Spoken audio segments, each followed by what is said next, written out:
Well, here we are with Ryan, and September 10th, 2001, great day in history, because Ryan leaves on his mission this day. He's going to be going into the MTC September 12th.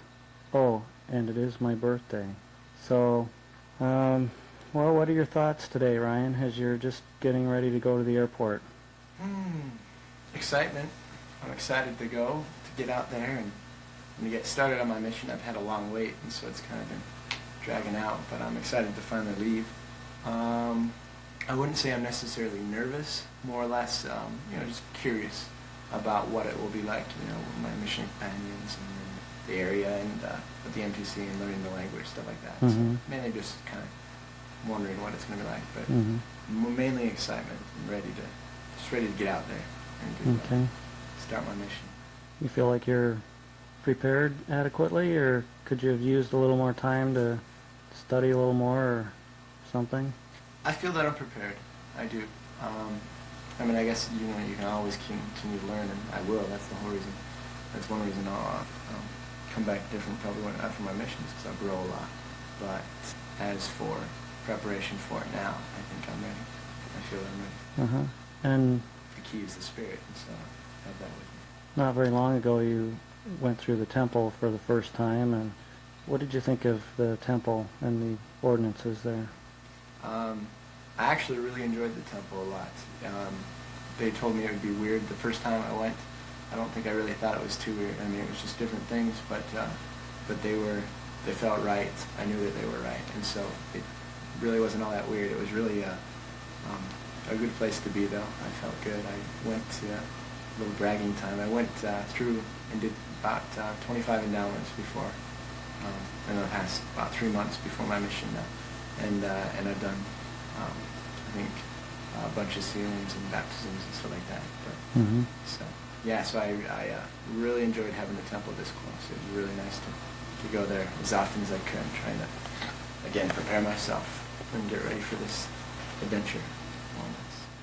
What do you think of where you're going on your mission? I'm excited, actually, to go to this area. You, the viewer, probably know that we went on a scuba diving trip one time for my senior trip with Ben Cox and his dad, and my dad. And so we have been down to the area before, which is really cool because I've already been to my mission, and so it's kind of cool. And there's a lot of ruins and ancient, Book of Mormon kind of things, and it's really pretty. It's a diverse area. There's a lot of poor cities, but there's also kind of some richer places too. So it'll be a lot of diversity. What do you expect to learn on your mission? Probably more people skills, I guess. Probably, well, obviously Spanish. I hope I learn Spanish. I will probably come back more independent, knowing how to live on my own. And I'm sure I'll gain a lot more skills. Obviously, a stronger testimony. Even more stronger. I already know of its truth, but more knowledge, I guess, more or less, and just stronger things about different aspects of the gospel, different things like that. So, yeah, I know I'll gain a lot. It'll be good. I don't think my personality-wise will change. I'll still be the same Ryan, just an improved version, and so that'll be good. Thank goodness. Yeah. Changed people's lives so we can appreciate the gospel in our lives, and also some of the unique trials of being a full-time missionary, some of the unique blessings. And then after he does any prepared remarks, we'll have a few minutes for questions. If you have any questions of things you didn't have answered, like what was his least favorite food or most humiliating experience or any of that kind of stuff. So I'll just turn the time over to Rob. Very good. I'm going to scoot up a little bit. Everybody wants to go back. Back. That way I can see everything. First of all, I want to thank the bishop and everybody else that's come for this privilege to speak to you about the thing that has touched me most in my life, which would be my mission up until this point. Really, I can't think of a better topic to talk about than this, a mission. I want to talk to you about goals, too, and the importance of goals, setting goals in our lives. It's really good. One of my goals was to serve a mission. Now, a goal, for example, my mission, serve a mission, it can't just stop there. You have to have goals in your mission. When you go on a mission, well, you're there. Now you got 2 years. It's really easy to get an honorable release, okay, to come home and have a piece of paper that says you served the mission. But in the mission, you need to set goals yourself so that you can improve, that you can do, you have a purpose for the mission, okay, what you're doing in life. Okay, exactly. The same with temple marriage. You know, you have a temple marriage, you want to do that, but at the same time, you are planning to do other stuff too. Okay, you want to become better in this. Now that's part of the goals. It's important that we set goals in our lives. When I went to the MTC, I thought I was pretty good. I started my mission. I was very confident in myself. I had a few goals, things that I wanted to do in my life. Now, as I got to the MTC, something happened to me. I got humbled. I got humbled very quickly. They called me to be a district leader, and the district, in my mind, didn't always do what they were supposed to do. And so I had to be the example. And I felt very alone many times. And it was very hard for me in the beginning. And I started to feel very humbled at this point.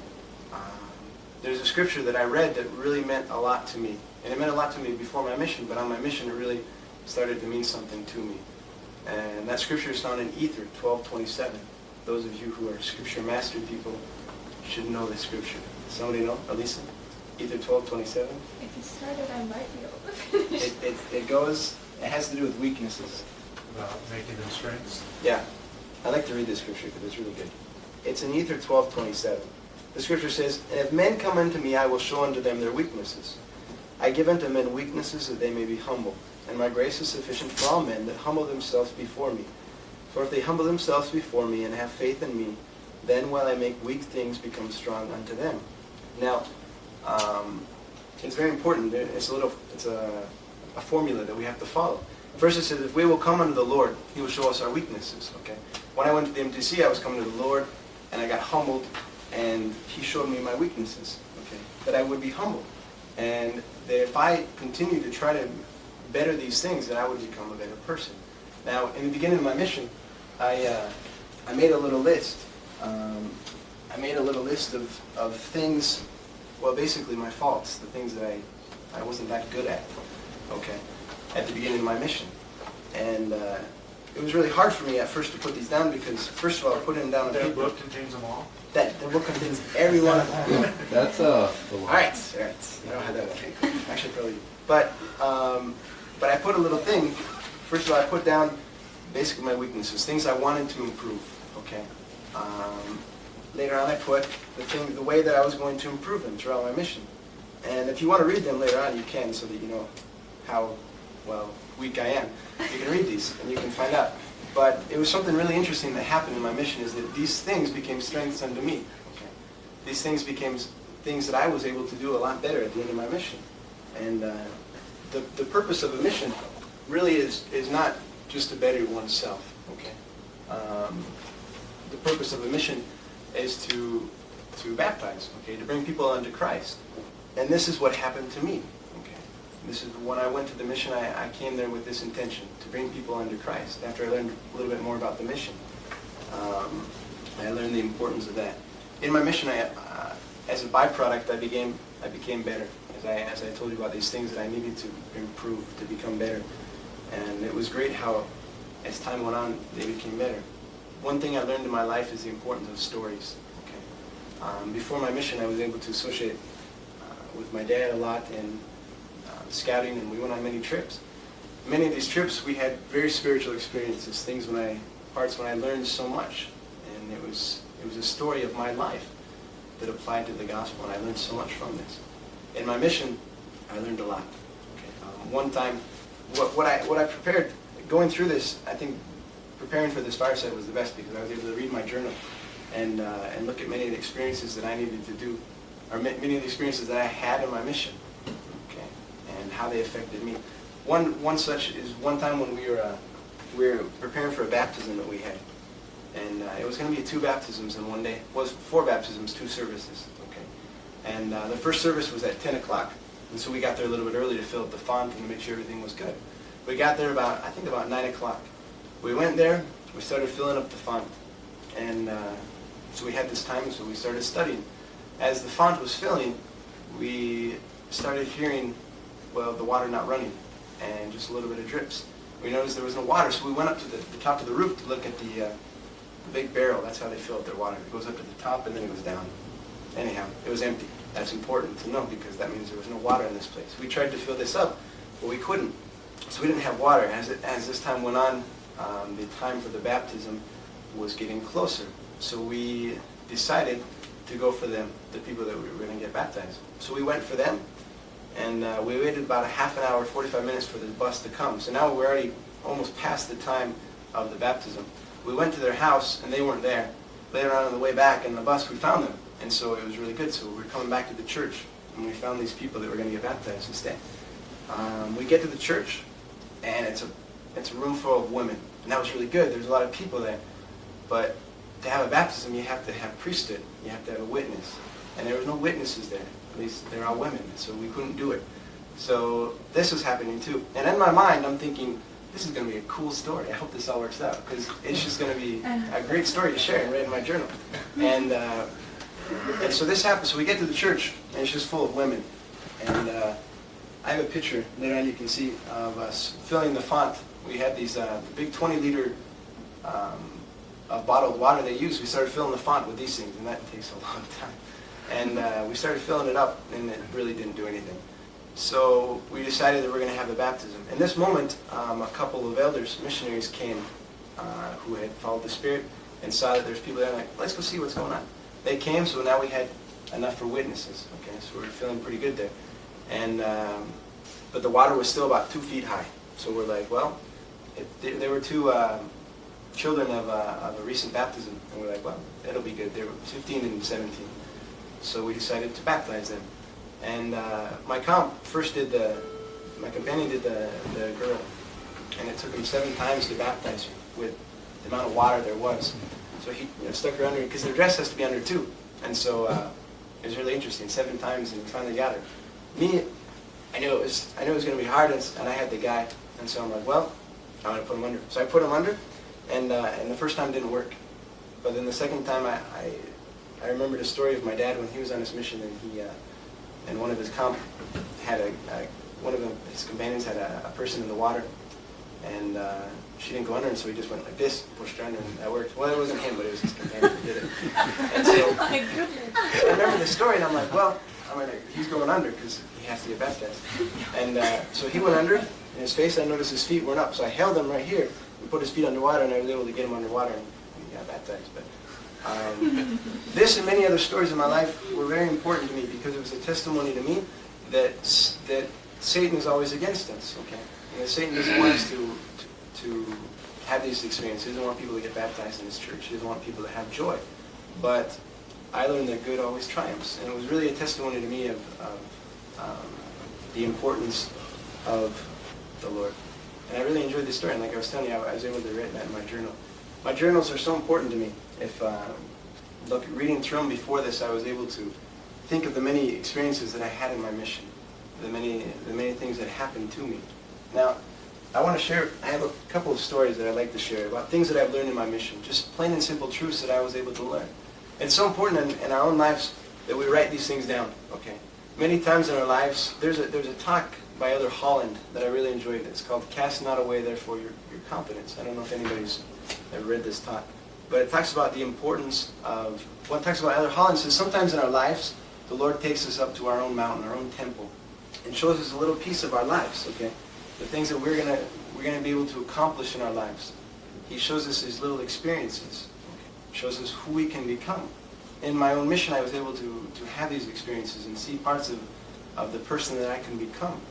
And I was able to write these things down. It is important that every one of us, not talking about a mission in particular, but in our own lives, that when we receive these revelations, these important truths, that we write these things down. That way we can learn and grow from them. In particular, I remember a story when I was able to teach. We were teaching this 19-year-old boy named Audrey, and he was a really smart guy, really understood a lot of the gospel and everything. We were able to talk with him, and his parents were against it. So we had it at the church. We taught him at the church. And one time we were at the church, and we were talking with him, and he wasn't sure if it was true.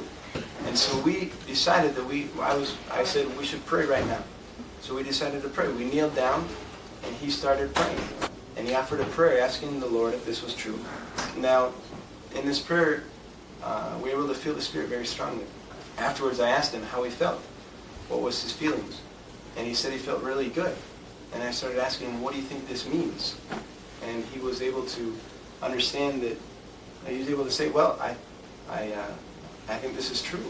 And in this moment, I felt the Spirit really strongly. I started basically prophesying, I guess. Started saying things about his life, things that were going to happen. I started telling him about the mission that he could serve. I started telling him about the many things that would happen to him in his life, the many people that he would touch. And afterwards I asked him how he felt about this. And how he felt about, I asked him if he wanted to get baptized. And he told us no. And that shocked me. I was like, what? You know, he felt the Spirit so strong he knew it was true, but he said no, he didn't want to get baptized.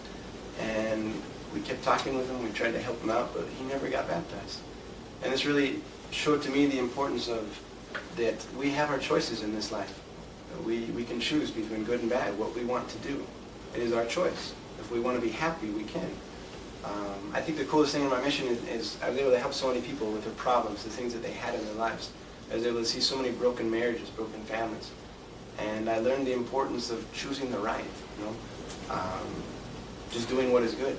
I learned that if we do what is right, we're going to be happy. And that was really something important that I learned in my mission. Now, another experience I wanted to share was how, let's see, one day we were outside, and I had this big blister on my foot from walking so much. I was in flight, and it was really a tough day. And I had this blister on my foot, and we popped it to get the ooze out so I could fit it in my foot, or my shoe.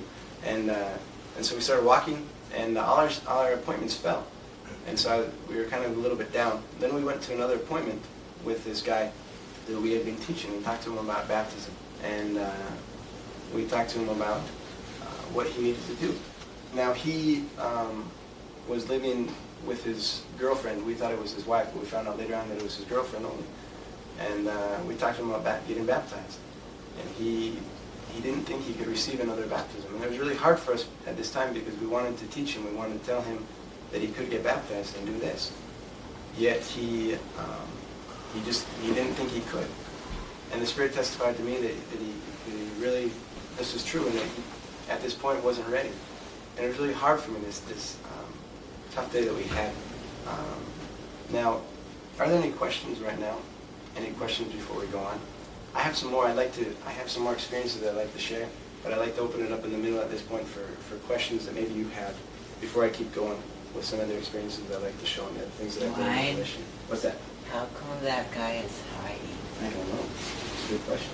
Are there any questions that you have before I go on so that I can answer them before we continue on with this? Some of the things that I've learned. Like any question? Any questions about the mission or anything? What was like, I don't know, like, not what part of your mission, but like, your mission in general, like what part of your life did it strengthen you the most?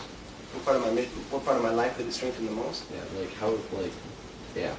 I think it gave me a vision. It gave me goals in my life, the things that I want to do. I understand why I'm here and what I need to do in this life. And so that helped me out a lot. I think I'm more focused and more, well, in that sense, I have goals and I'm focused more. I know what I need to do now. What was the hardest thing physically and emotionally? The hardest thing physically and emotionally. So that these prospective missionaries know what to expect. So they don't have a rose color that it's all just go out and teach and fill the Spirit. Well, that's what I thought it was, you know, going into the mission, that's what I thought. I thought, well, it's, you know, missionary work. I was really excited because I never really understood the other part of the missionary work, the work part. And so you go out there and you think, you know, you're really excited. And that's what happened in the MTC. The first thing I noticed was, wow, this is really hard. And I was only studying. And then we went out in the field and we have to walk all day. And that got tough. But I was able to, the hardest thing emotionally and physically, I guess, you know, the heat of the day, the walking, the humidity, all that things. But I think one of the hardest parts too is wanting to share with the gospel with these people and not always having them accept it. That's like the story that I just shared right now. That was a really tough day when this man that we had been teaching for a little while, and we got to this point, and he just didn't think he could do it. I mean, it was really hard to try to help him and everything, but he just couldn't do it. He just didn't want to, or he didn't feel he could do it. I'm not even sure.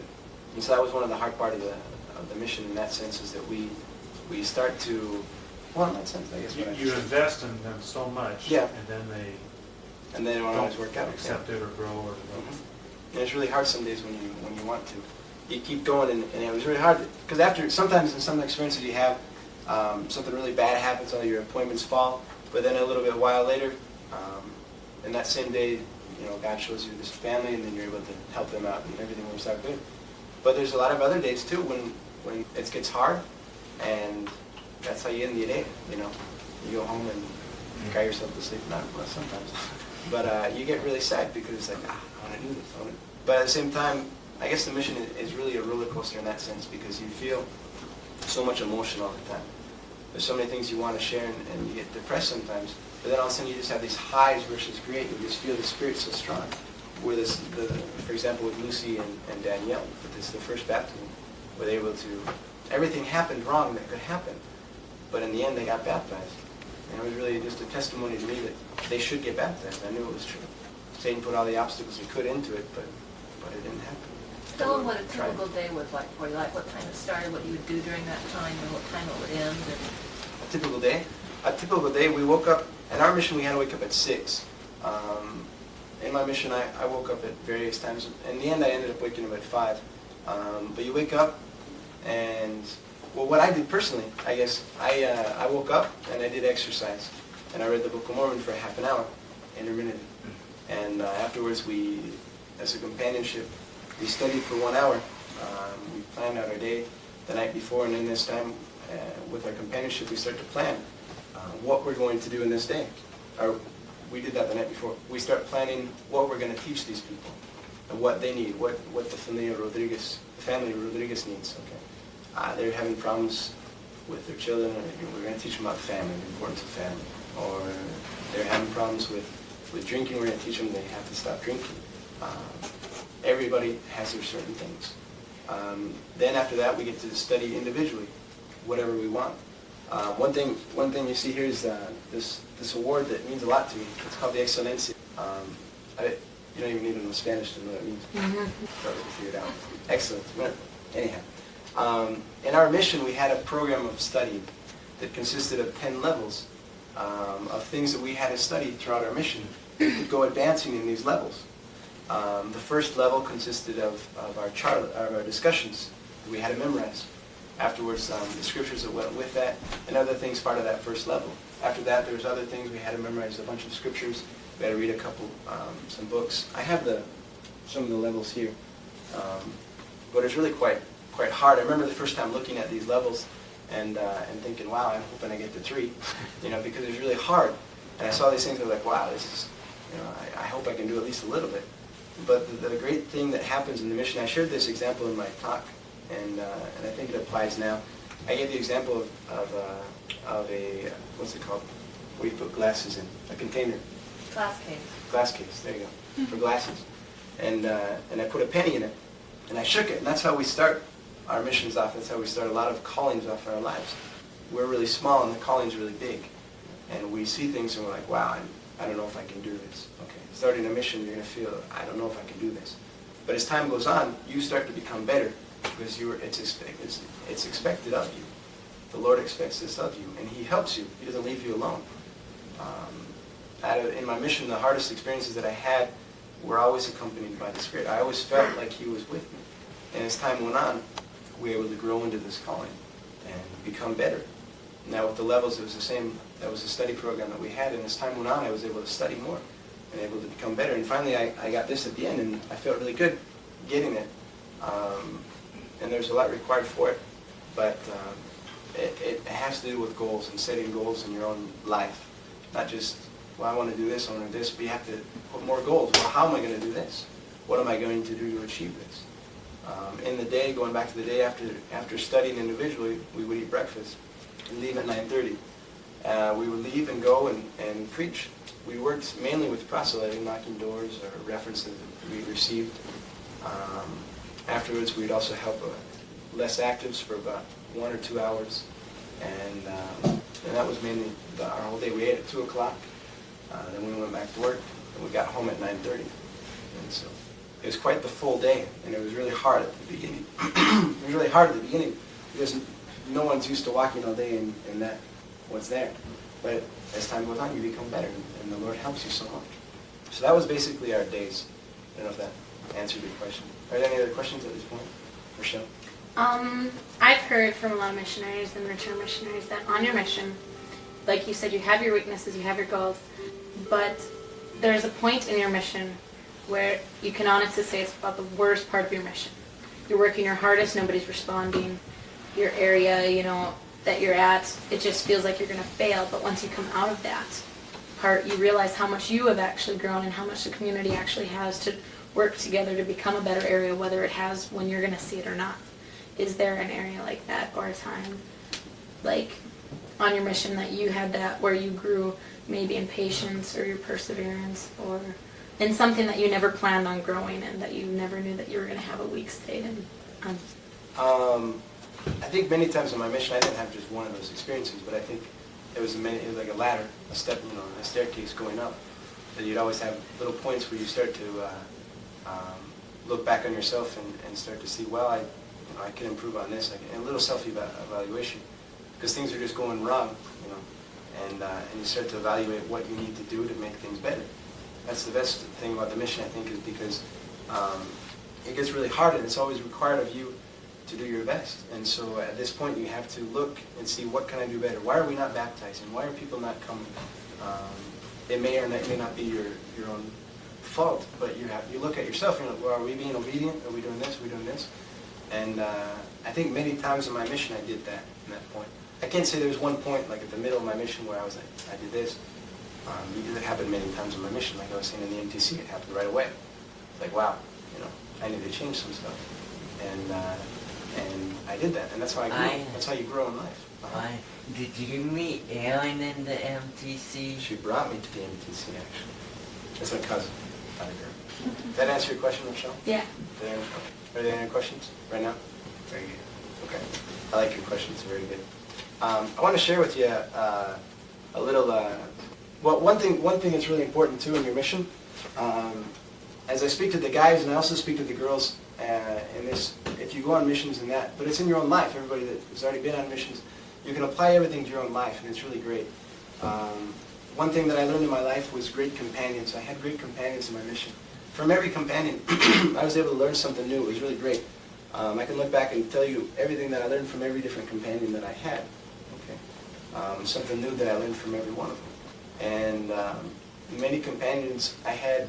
One at the end when I went from flag to Campeche, I went up as I got a new calling as a zone leader, and that was really hard for me at first because I felt very overwhelmed. It was really hard because, well, it was hard going up, and I felt like there was a lot expected of me, and I felt that like a little penny in that case again, as this big calling came upon me.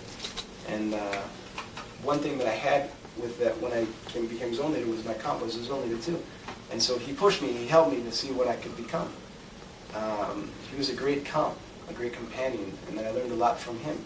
I think one of the great things about a mission is that it helps prepare you and helps you see what kind of person you want to become and become like.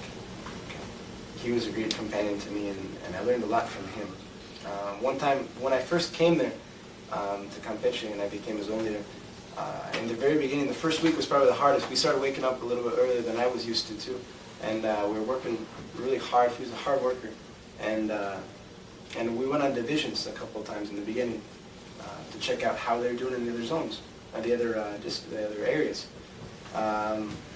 One day I went to a place called Cal, and I went there to go check on him. It was my second day in my area, so I didn't even get to go to my own area. I went to there, and I was really dead tired, and it was a hard day. We were walking around, and it was really a hard day.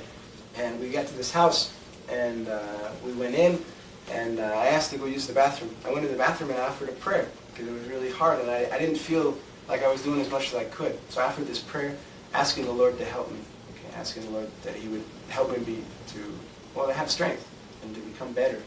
And after offering this prayer, I was able to get out and help the mission leader. We were talking with him and to excite him to, what do you call it? Motivate. There you go.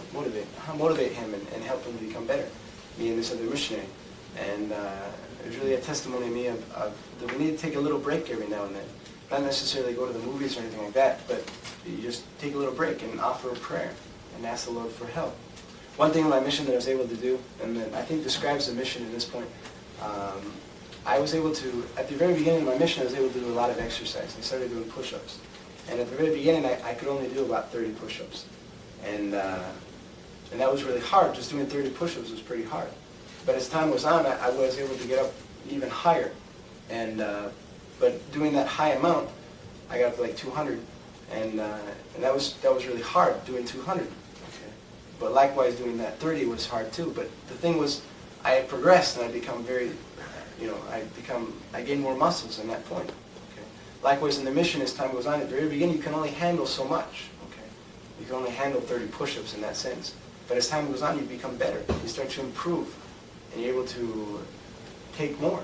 At the end of the mission, you're able to do a whole lot more. But something really interesting, those that have done exercise, if you stop doing exercise, what happens? Well, you can't do as much.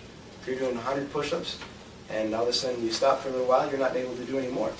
And so you stop. And so physically you start to deteriorate. It's likewise in that. After a mission, personally, if I do not continue, I've built up to a certain amount spiritually. But if I do not continue, I'm going to go down. Okay, likewise, if the bishop, when he gets released from his calling, he's like, well, I did good. I finished my bishop. I finished being a bishop. I'm done. But if he doesn't continue to go, he's already achieved a high rank, and so he'll be able to stay up there for a little while. But if he doesn't keep going, he's going to gradually go down. Likewise, if you did 200 push-ups, well, you're going to be high up there, and it will take you a little while to get back down to 30. But you can never stay in one spot. You always have to be progressing. And I think likewise in the mission, that's why you always have to set goals, and you always have to keep going. Because if you do not, you're not going to keep progressing. Likewise after the mission, after anything in life, that if we don't keep doing these little things that are so important, we're not going to continue to progress. In that sense, I think that describes a lot of the mission and what it is. That we always have to keep progressing. And in life. Now, I don't know if there's any other questions on that. So what are your goals now? What are my goals now? Get married in the temple, have a family, major in business management, serve in the church. What are your goals to help you keep your spirituality up to where you said you were on your mission? Goals that I put in that would be to continue to study the scriptures, continue to wake up earlier, always serve in the church, always serve to my best ability in whatever calling I have, continue to offer my prayers. One thing that I thought was really great that I learned on my mission was going along with that same question is the only thing that we were able to read really in the mission, the only news that we received from outside is the ensign and the church news. And so you begin to really love these things, and you get excited to read them. And in the church news and in the ensign, you start seeing little examples of families or things that people have done in their lives. And I started looking at those things, and I was like, well, I would like to do that.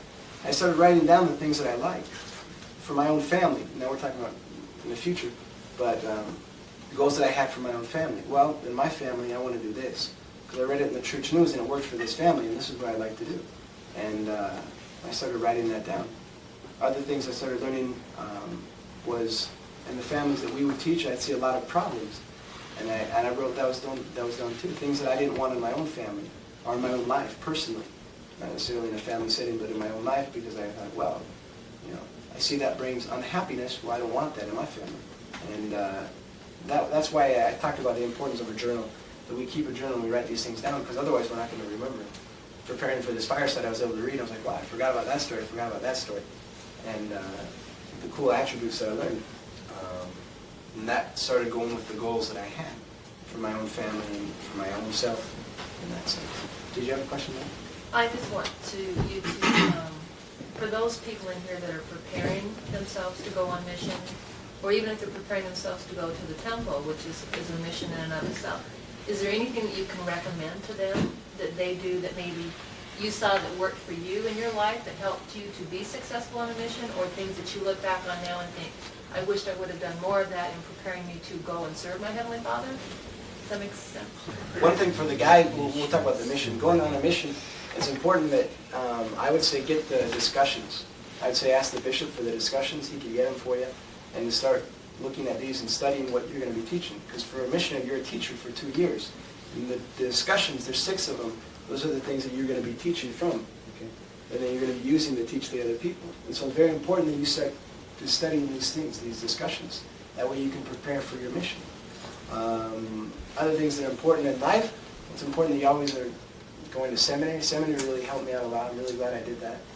That I learned all those things that I did there. Sunday school, scouting, all those things, I guess my whole life, prepared me for this.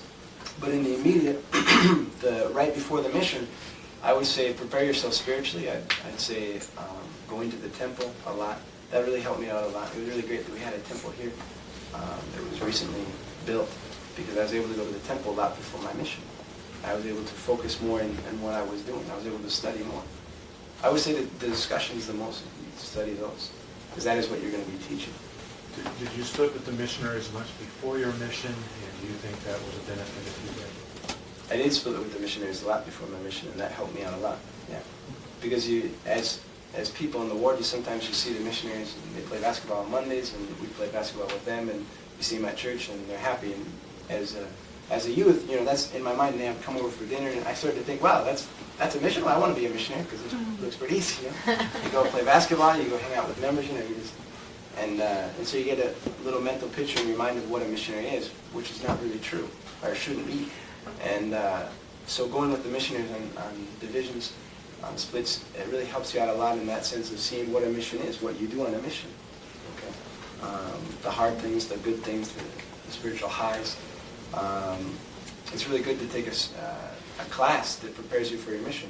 If you go to college before your mission, or an institute, I think there's classes they call preparing. What is it called? Mission preparation. There you go. It's a very good class that helps you out a lot for your mission, preparing you for your mission, helping you get ready. And what was the other part of your question? It was just about splits. Okay. One thing that really helped me out a lot too is really interesting. Here in before my mission, I was able to share the gospel. I always liked sharing the gospel with my friends and being an example of the church, and that really helped me out a lot because I always knew I was representing Christ. Even though I didn't have the badge on, I was able to do that. And so that helped me out a lot because I knew that I was going to be sharing the gospel later on as a missionary. I think before the mission, I was able to share the gospel with many people. I worked as a waiter at Perkins, and I remember waiting on many people. We had a bunch of ministers that came in too. I was able to talk with them and share the gospel with them, and it was really cool. I gave them both Book of Mormon. And that really elevated my testimony and helped me to have more confidence in my ability to share the gospel. Before my mission, I never saw any fruits. I never saw anybody get baptized. And that was always hard, but I was able to share this stuff with them. Now, in my mission, I was able to see many fruits. I was able to see many people get baptized.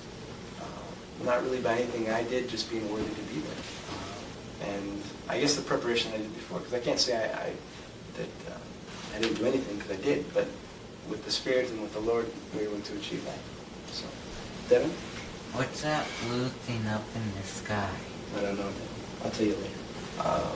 Did you always want to serve a mission, or was there a time when you had to ponder it and set a goal for yourself?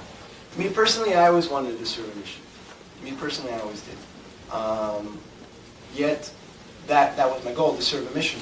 But I didn't always understand what a mission was and what it entailed, like what I had to do in this mission. And a little bit before my mission, I started to understand a little bit more, but not really until I was out there on my mission. I understood what a mission is and really the tough part of it, that was the best part of my mission. It was very hard, and that's why I learned so much, because it's really hard. And that's how we learn stuff in life, is when it's hard. In that sense, I always did want to serve a mission, but if I knew what it was, it would be, wow, it's really good. But looking back, I loved my mission. I learned so much. I realized that's the way you have to learn, is through the hardship, through the tough times. So. Did you go to Papa Movies to get pizza wine? I didn't, actually. Ryan, you said that you saw many fruits of the labors out there. Is there one specific one that really stands out in your mind as being probably the most spiritual experience that you had on your mission? The most spiritual experience of my mission was going to the temple with the family that we baptized. That was the most spiritual experience in my life. I would say. Did you already talk about that? I talked a little bit of my talk. We were able to baptize a family in my first area that later on was able to. It was really cool because when I got to I started in Merida and I ended in Merida. And the first day of my last area in Merida, I was able to go to the temple. I got a phone call in the morning from my first companion. And he called me and told me, hey, Francisco and Karina, they're going to the temple today to get married. And I was like, what? And the president was already, he already said it was okay. And so we went to the temple. We got to see this family that we had baptized go to the temple. That was the best experience of my life, I would say, really, was going to the temple and seeing this family there. They had recently had a new baby, too, a baby girl. And to see her go to the temple with them, their 10-year-old son that was baptized, wow, that was really the greatest experience ever. Was to see them and to know that they're receiving this last ordinance that they need to go to heaven, to live with God. And to know that I played a tiny little part in it really helped me out a lot. I guess to be, like Alma says, to be an instrument in the Lord's hands, that really affected me a lot. To be an instrument in the Lord's hands. Tell how what condition they were in when you first met them, and the changes they made. When we first met them, they were, he worked for a beer company and was involved in drugs, marijuana, smoking, coffee, and she drank and she smoked tobacco too. And so there's a lot of problems with the word of wisdom in that sense. Also in their own marriage, they're having problems. But once we started talking with them, it was really a spiritual night. That was the Chinese character. It was really interesting because at that time I was able to. It was really a spiritual moment. They were crying and they knew what they needed to do. They talked about their son Javier. They wanted to be an example to him and become better. They wanted him to have a better life than they had. And so they decided at that point to stop and to not do it ever again. And they didn't. That was the best part. And that really, that was a testimony to me later on in my mission that helped me. I was able to share that with many people that we were able to baptize too. To show them, hey, I was able to share the success story, you could say, of this family and how good they did with other people, and to tell them, hey, you could do it too. And yeah, they were in a very, very bad circumstance before, but they were able to change. And it was really cool the change in their lives that happened. Their countenance that changed. What is that? It's a bug. There's a lot of bugs there. Is there, although your testimony isn't based on miracles, so to speak, is there any particular thing of your mission that was miraculous, other than people changing their lives, but where you used the priesthood or you saw something happen in someone's life that was miraculous through the power of the priesthood? In my mission, we never, except at the beginning of my mission when, with a fellow companion that we had, he was out playing baseball and he got hit in the head with the baseball as the bat hit him and the bat hit the ball and it hit him. He was pitching. They got nailed right in the head, and we were able to give him a blessing, and he healed him. He was fine. He was able to go on a mission and serve. In the mission, I guess, besides what you just mentioned with the lives of people and the miracle that was a miracle in itself. Anybody healing or anything like that, I never had any experiences like that. Nobody that they got healed miraculously or anything like that. I guess one blessings that I had when I was sick, I got a blessing, and I was able to go to work again. I guess that would be in that sense too. But nothing really like Nothing that stands out. Yeah, that stands out in that sense. No. Well, I know what that says. It says Mexico Temple. That's right. Very good. Of all the baptisms that you did, were they all done in fonts? Or were you able to do baptisms in other places? We almost had a baptism in the ocean. But we actually did go to a baptism in the ocean. The day when in Playa del Carmen, it's right by the ocean. It's right by Cozumel, by Cancun, and all that area. And there was a time when the font broke. All of a sudden, you couldn't fill it up. And so we called the president, like, what should we do? What should we do? And he's like, well, there's an ocean right by you, right? Like, well, yeah? Okay. So we went to the ocean. We baptized these two people. And we were going to have baptism that day, too, and it would have been ours, too, but they didn't get baptized. At that point, they got baptized a little bit later. And so we went to the baptism with these people, with the other 2 others. We were 4 missionaries in one ward. And that was a really cool experience to go see a baptism. It was really early in the morning at 6 a.m. And because, we didn't want a whole bunch of people on the beach and seeing it, because they get pretty occupied, the beaches, and bad sometimes too. It was better early in the morning. And but we were able to see that, and it was really a cool experience to see them dressed in white go out in the ocean and get baptized. I have a lot of pictures of that too. So. But that was a good experience. I really enjoyed that. Did it rain there? It rained a lot. Is that why there's a picture of the streets all flooded? Yep, that's why. They don't have sewer systems. For sure. Can you still tell the story about the Chinese woman? The Chinese woman? Yeah. The Chinese man? Family. The family, yeah. Chinese man? You want to tell that Yeah. story? We were on divisions this day, and we were walking around and we were knocking doors, and we got to this house, and I could see across the street a Chinese woman. Well, I didn't know it was a Chinese woman. I thought she looked kind of strange, like because I couldn't see her. I saw her from a distance, and I'm used to seeing Mexican people all the time, and so I was like, she looks kind of weird, and so we went back. We started knocking doors towards that area, and we knocked on her door, and we answered in Spanish, and she answered in Chinese, and I tried to speak to her in English, and she didn't understand that either, and so we're like, well, okay, bye. And coming back, we were knocking a little bit. We got into a house, and it really didn't work out. We came out, and then I saw the son, whose name was Chris, or he called himself Chris, but his real name was Shosho.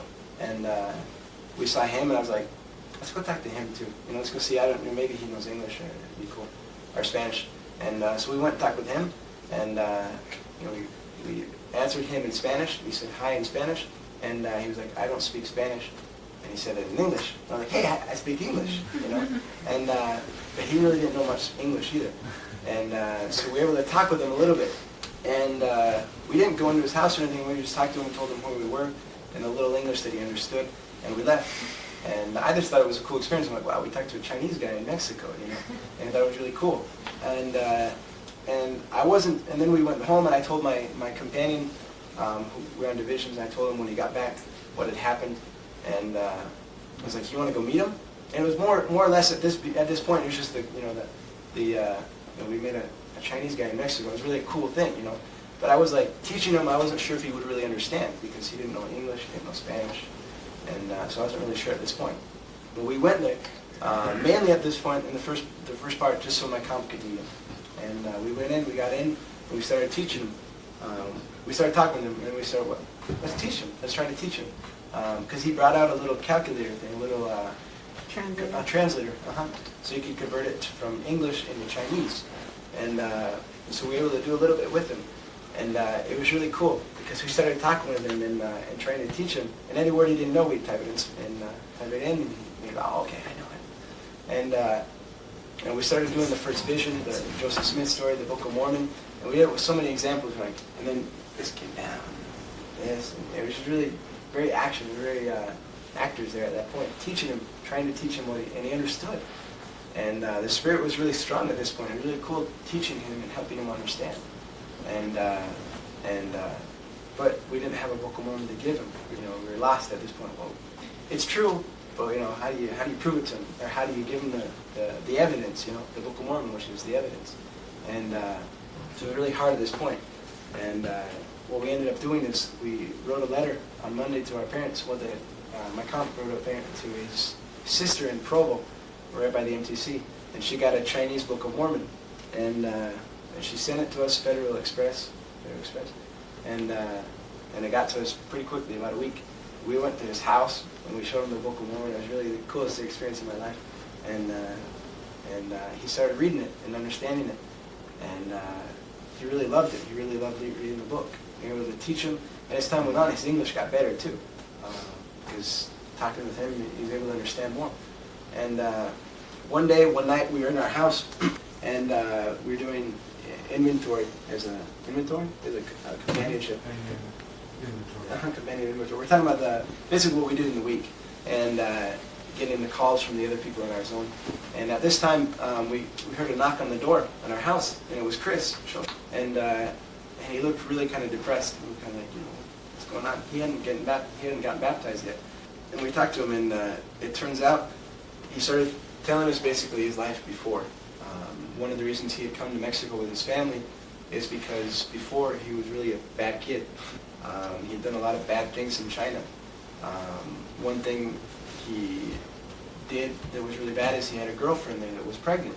And he started telling us all these things. We felt really bad for him. We helped him out and talked to him about the things that he needed to do. And we later on talked with our president, and he gave us advice to talk with him. And later on, Chris got baptized. And it was really a cool experience that taught me many things. First of all, the Spirit. The Spirit was the key to teaching him, because he didn't understand our language and everything like that. I learned the importance of the Book of Mormon, because that's what he needed to read so that he could know it was true. And it was really a cool experience. His dad was the cook at a restaurant, and so we got invited there a couple times too. It was really good. It was good Chinese food. But did his parents ever listen to the discussion? the problem with his parents, his mom knew nothing of English, Spanish, nothing. She didn't know any other language, and so it was really cool because every time afterwards, his parents would ask him. We leave the door, and you could see his parents just go to him and start talking to him about, and he told his parents everything that we taught him. And so you taught his parents through him, in that sense, but his parents never got baptized in that time. His dad knew Spanish, but he didn't know any gospel words. We couldn't really teach him because it was a vocabulary of different words. It wasn't gospel sense, and so he didn't know what it meant. And at this point, the little gadget, his little translator broke, and so we were able to teach his parents. So that was really kind of hard. But his parents were very supportive of him, and they loved the fact that, because they knew who he was before. They knew who he was before, and so they really were excited at the fact that he was changing and stuff like that. They loved us, his parents. But they went to his baptism and everything. So. Wait. What? Elisa had a question for you. You had a question? You said a chef. Oh. So, that's the Chinese story. Something interesting that happened too one time was really kind of funny. In our mission, we can't drink Coke, and we can't drink Coke. And we were at his house one time, and he offered us some Coke. And our mission president told us, if they offer it to you, so they don't get mad or anything like that, it's okay to drink it. But you got to tell them later on. And so we're like, well, okay. So we drank it, and then later on, we went to his house again, and he offered us Pepsi this time. And I was kind of like, well, he's going to offer us stuff every time, so we got to tell him. So I was like, no, we don't drink this. And he looked at it, he gave me this look, like, what? And I was thinking in my mind, I hope he doesn't remember the Coke story. I hope he doesn't remember that we drank Coke with him. And at this time, he's like, what? And he asked us, why don't you drink Pepsi? For the caffeine and just the gas and stuff like that. Like, Coke has caffeine? And we were like, well, yeah, but... And we started trying to explain it in a really awkward situation. But, so what I would say is choose the right all the time. But it was really kind of interesting experience. But, yeah, sorry. Were there any other questions about that experience? Tell us about the time that somebody threw some apples in the toilet. Most returned missionaries have a few very funny experiences. Not necessarily spiritual, but things that show missions that can be a little fun too. Do you have any of those that may be appropriate to share with you? Yeah, we'll start. Yeah. It would be appropriate. I had a little experience with Spanish. Maybe, okay, I'll share. It's kind of fun. Embarrassing too. We were out with my first comp in my first area. It was about my second week there. No, it was a little bit more, about my third week there. And we were out talking, and in Mexico there's a lot of borrachos, or drunks, in other words. And walking the streets sometimes, and they're just drunk. And we were talking with this reference of the family that we had just baptized, was his sister, or her sister. And we were there talking with her and her family outside, trying to put an appointment with their family. And I was talking with some of the kids, and my comp was talking with the lady, because I really couldn't talk yet. So I was talking with the kids. And at this point, a drunk came to my comp, and he asked him for money or whatever, and my comp was, go talk to the Hardy. And so Baracho came to me, and I was like, I don't understand, I don't know what you're saying. And I pretty much could guess what he wanted. And so he started talking to me, and I was like, well, I don't have anything. And I pulled out my pockets, and I had some keys in there. I had the keys to the house. I don't have anything. All I have is these I have to explain to you. And in Spanish, there's two words that, well, in my mind at that point in my mission, they're pretty much alike. They're not really anymore. But llaves is keys. Okay. Llaves is keys. And yeah, my keys. So I was like, I have my keys in my hands. Okay. But I said huevos. I said huevos, and huevos means eggs. Okay. And so I pulled out my pockets I had my keys in my hand. I'm like, all I have is my eggs. Basically. And he gave me this weirdest look, and I didn't understand why. And he walked away and solved that problem. But I see my comp and this lady, they're just laughing over there. And then my comp told me the whole meaning, and that was my story with Spanish, and that was kind of embarrassing. I've heard worse. Chased by any animals? You got chased by a dog. I'm wearing the pants that I got bit by a dog. I got bit by two dogs. Knocking out, James. How'd that happen? I was walking in the street and a dog. No, well, this one was I was just walking in the street, and there's a ton of dogs there, and they're just running wild. They don't really have many animal catchers, and so they're just walking around. And one time there was one in my way, and I was just like, just get out of my way, or whatever I said. And we kept walking. We were late for an appointment, and all of a sudden I just felt this thing on my leg. What? And it didn't. But it didn't draw any blood. This one didn't. And so we just kept going. I was like, but I don't care. We have to get to the appointment. My comp was laughing at me. But another time we were taking a picture. It was a really nice sunset. And I was like, hey, you want to take a picture for me? And so we took a picture. And my camera has 3 flashes. And so it flashed 3 times. And we're done with the picture. And then all of a sudden I hear this little growling over here, about where the bishop's at. And I start hearing this growling. I was like, what? And then all of a sudden, this dog comes up and rips my pants, and it got my skin too, and I started bleeding a little bit. And there was this guy that came out with rubbing alcohol. He was like, "Oh, sorry," and he started putting it on, and I was like, "Oh, this is a good experience. This guy's the Lord sent his dog to bite me, and I talked with this guy, and he's gonna get baptized." But he really didn't want anything to do with it. But it was cool. Yeah, it was good. But he was just walking around rubbing alcohol? Right. No, it was his house in front of it. Oh. Yeah, right in front of his house. So I have a picture of the dog, the picture where the dog is at there. Vicious dog. Is there any other questions at this point? Any other questions you have before we wrap this up? Which picture is the vicious dog? Is it in that one or that one? It'd be after that one. Keep looking. What did your mission teach you to appreciate the very most? Once you got back to the States, what you look back and think you had gained a greater appreciation for because of serving your Heavenly Father? Maybe because of where you served or whatever. But well, for me personally, I was serving in Mexico. It's very poor there. There's some rich areas, but very few. And so I lived pretty much in the poor part of my whole mission. Coming back here, I remember the first thing I noticed when I was with you guys in the car, I noticed the big houses and the big lawns, and I was like, wow, we have a lot here. And I guess in that sense, it really made me appreciate the material things that we have, and the great country that we live in, and all the opportunities that we have. There's not so much noise here; it's a lot more quiet. But personally, the things that I appreciated in my life, I started realizing. I guess that's why I say I'm a lot more focused on that, a lot more goals now, because I understand more what things are important in my life. I gained a really appreciation for you, for Dad, and for my family. Writing to you guys every week, I started realizing, wow, I have good parents, I have good family, and I really started learning that. I started thinking about the great experiences that I had in my life. The great opportunities that I had in living here in North Dakota. I guess you just gain a really appreciation for everything, I would say. Living in the church, being a member of the church your whole life, that was really a testimony to me. That was a really good experience. So. Have you had a hard time making the transition back to English? Like when you did going down there, going from English to Spanish? Did they have a problem coming back down? Learning Spanish or going to the English to Spanish transition or the Spanish Go to the English? Spanish to English, coming back home and Is that speak hard? more English. Yeah. That's why I still. Well, I think I'm getting better.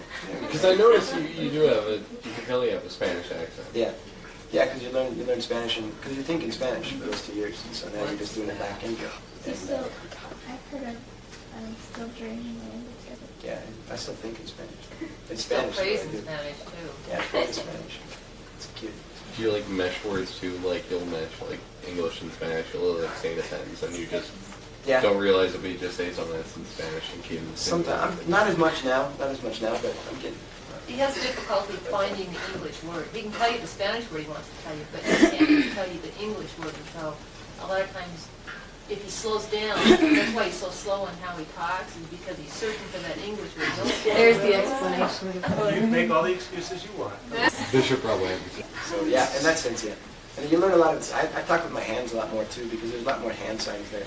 They talk with their hands a lot there, and so you just adapt. You do what the people do, because you become like them, and so you talk like them. Like I learned a little bit of Mayan in my mission too. There's a lot of Mayan people down there, and so I learned a little bit of the Mayan, and it was really cool because, like when they answer the door and they're like, start talking, and we start saying otro día, only in Maya, flaquín, and so they're like, oh, and then they start laughing. It's a little thing to get into and start talking to them. So that was really cool. I got to learn a little bit of Maya. But unless there's any other questions at this point? Now can you tell us the apple? I'll tell you later then. But I guess one of the most important things that happened on my mission was the privilege that I got to see people coming to the church and the change that happened. I got to see many people change their lives and become better people. And the best part of it was that I changed my own life. As people changed their lives, I began to change mine. And I wasn't a bad person before, but I learned really the things I needed to change. And my testimony grew a lot more as I lived it, as I taught. I was a teacher for 2 years. And I represented Jesus Christ. I really feel that I did. I know that I was a representative of Jesus Christ for that 2 years, and that was really important to me. And as you represent someone perfect, you try to be more perfect. You try to be like him. And that's how we do it.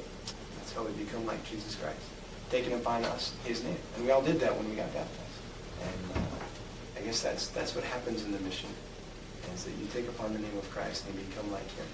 I'm thankful for my mission. I'm thankful for the testimony that I have. I know that God lives. I know that Jesus is the Christ. I know that the Book of Mormon is true, and that when we read it, we grow closer to Christ.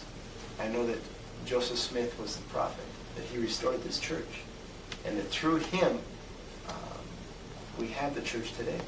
And we have a prophet today who leads and guides us and tells us what we need to do. And this really is something meaningful to me. I know it is true. And I was able to teach it for that time. And this I share in the name of Jesus Christ. Amen. I personally appreciate, and I hope each of you appreciate Ryan. I appreciate the example he was and is to my young men and to each of you in serving a mission. We know he was a missionary, Excelencia, right? I know he served faithfully, and we can all be proud of him. I wanted to just add one thing. He mentioned a couple times that you were there not for yourself. Anyone who has served a diligent mission will come home and say they grew tremendously. But that's not why you go. You go because you love the Lord and you want to share the gospel and bless others' lives. And if that's your focus, that's when you really grow.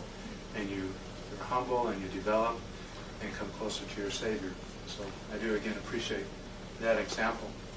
We'll let Ryan choose the closing song, something that we'll all know. If there's a favorite song you have, take it. I don't know it in the new version. And then Jenna, would you get the closing? Sure. You sing it in Spanish, but they sing it in English. Yes. And nobody's going to sing it. Okay, ready? Okay.